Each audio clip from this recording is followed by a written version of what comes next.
Coming up with a truly original idea in the entertainment industry is becoming more and more difficult these days. The movies and television are no exception to this, and episodic content in particular is especially difficult to deal with. Not only do you have to come up with a bright new idea, but then you've got to do it over and over again each week. New television series in space in particular have a problem with this simply because most of the TV that people watch takes place down here on Earth, and so there's a dime a dozen shows to choose from. Good television shows up in space are quite a bit more difficult to come by, however, because the daddies are still prevalent in everyone's memories. I'm talking about shows like Star Trek. So when somebody came to me the other day and suggested that I check out Sci-Fi's Dark Matter, I was curious. I got really, really curious when they said there was just a whiff of Firefly about it too, which in the realm of excellent space shows is certainly a contender.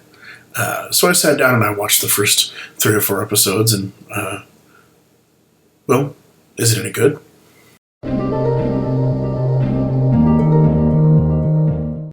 I'm 5 episodes in and I still haven't figured that out yet. But I think it's got potential.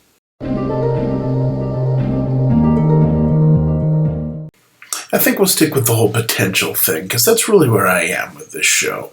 It's got a whole lot of potential. I'm right in the middle of episode 5 right now. Episodes 1, 2, and 3 went down without missing a beat. The show wasn't particularly impressive, but it had a good referral going for it with the whole Firefly thing, and my brother was the one that tipped me off about it. We generally have pretty similar opinions about good television, and then there's the fact that Joseph Mallozzi is behind this, and for the uninitiated, he was the producer that was behind all of the Stargate television series, and I universally love those. I'm even one of the people that loved SGU, and I know that wasn't the most popular thing in the world, but I really wish they would have continued with that show. So yeah, it's not that it didn't have a good pedigree going in. It's just a lot of unrealized potential so far. As a matter of fact, we're talking about Stargate. It plays an awful lot like Season 1 of Stargate. Unfortunately, the cast isn't quite gelling the same way that the cast from SG-1 did. And I don't want to just continue to compare these two shows together. The actors that they got for the parts are so far doing pretty stinking well. I have to give an exceptional amount of kudos to the female members of the cast in particular. For many, many reasons, none of which I will debate or defend right now. It tends to be harder for me to get into a television show where there's a female lead. There's a certain amount of gravitas and a believability that I have problems with female leads for many, many different reasons. But the women that they have picked out for this show are so far doing an absolutely outstanding job. So credit there where it's due. I've never heard of any of the actors, male or female, for the show, with the exception of one, Roger Cross. You'll know him when you see him. You will. He's got one of those faces and one of those voices. You're like, God, I'm not sure where that's from, but I know I've seen you before. And it took me a little bit, but I picked out that I'd seen him in the Chronicles of Riddick, and he's done a lot of voice work in video games. You'll know him when you see him. Getting back to the female cast members here for just a moment, Melissa O'Neill is the captain of this particular ship. Again, I've never heard of her. I don't have any idea what kind of work that she's done, but she just does an absolutely fantastic job. Another one of the female cast members is Jodelle Ferland. Again, somebody I've never heard of, but still just doing a really, really good job playing in the same boat as the boys. So credit where it's due there. Good work with the casting so far. Basic plot of the show, 6 people wake up on a fancy schmancy ship in space in the middle of somewhere, and none of them have any idea who they are. no memories whatsoever. They all remember, how to talk and how to walk, and some of them know how to fight, and some of them know how to widgety with ship electronics, and some of them know how to fly the ship, but none of them remember their names or their past or anything like that. And so, obviously, that one of the main the overarching storyline is going to be, finding out who they were, who their past were, yada yada.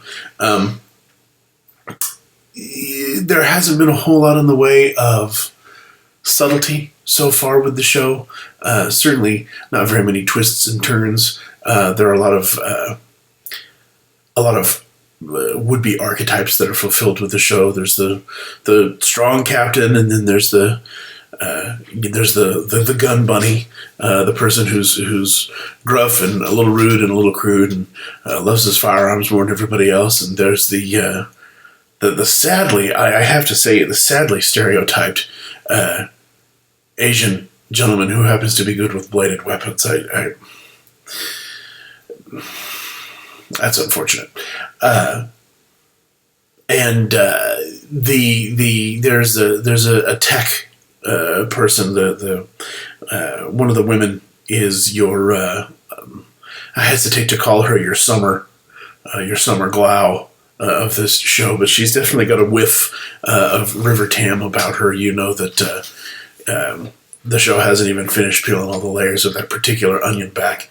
Kind of interested to find out about that. By far, the show stealer is the android that happens to run around on that ship as well, serving as a walking, talking bodysuit-wearing interface for the ship. It's kind of a stand-in computer, one that you can actually make face contact with. And she's simply billed as the android. It's a woman named Zoe Palmer. And every single time she's on the screen, she runs away with the whole thing. The way that she portrays the innocent, almost childlike android, with no attempt whatsoever at trying to be human, is just absolutely it'll make you giggle. She's very, very good, very, very fun to watch. The downsides, some of these people, in spite of the fact that the actors, I think, are doing the best that they can, the script is a little bit slipjawed at the moment, a little hackneyed. There are definitely some stereotypes, and they're giving parts to people. One of the guys on the crew, they've given each other names based on the order in which they all woke up from status 1, 2, 3, 4, 5, and 6. Obviously, since there are 6 of them, that makes sense. But the guy who plays 1 is supposed to be a little bit of a bad boy, and unfortunately, my kitten exudes more menace than this guy does. So when they've got him reading and acting in certain scenarios in these episodes, it doesn't come off very well at all. He's much, much better as an idealistic cream puff. The other 4, the Asian with the edged weapons is a complete throwaway character. He's supposed to have a past, but you just the gun bunny 3 is too much of a prick. It's clear that he could be fun and lovable once you add another couple of drops of loyalty to him. But right now in season 1, he's just a little bit too much of a prick. Rest of the players are all just absolutely fantastic. The whole show feels like it hasn't really gelled yet.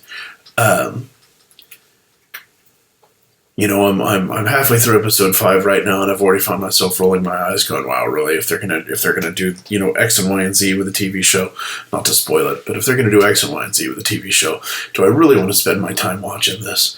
I figure I'll watch another couple episodes just for the sake of due diligence, because again, somebody whose opinion I respect made the recommendation, but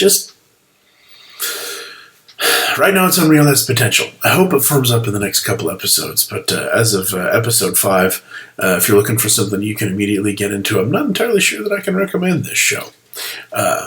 If something changes, I'll make an update.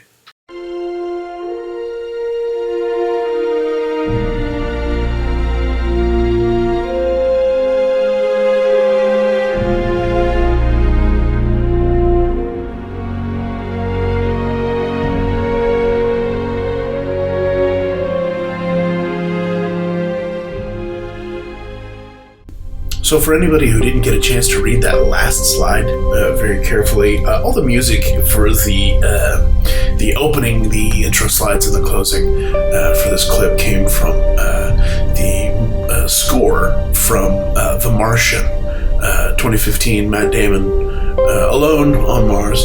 Fantastic movie if you haven't gone to see it. Made a blog entry about it earlier.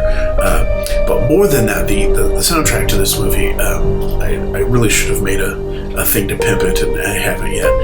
And it absolutely needs it. Harry Gregson Williams, one of Hans Zimmer's understudies. Absolutely fantastic from end to end. This soundtrack is. Anybody who's spent any time around me over the last couple of days has heard me listening to it incessantly. My wife is probably ready to kill herself, but absolutely, positively, from end to end, this soundtrack is good, and you should go out and buy it. And because I'm a shrub and didn't put it on the end panel, that song that was playing over that last little bit of video clip is also from The Martian. It's the opening track on the disc, and it's just titled Mars, also by Harry Gregson Williams.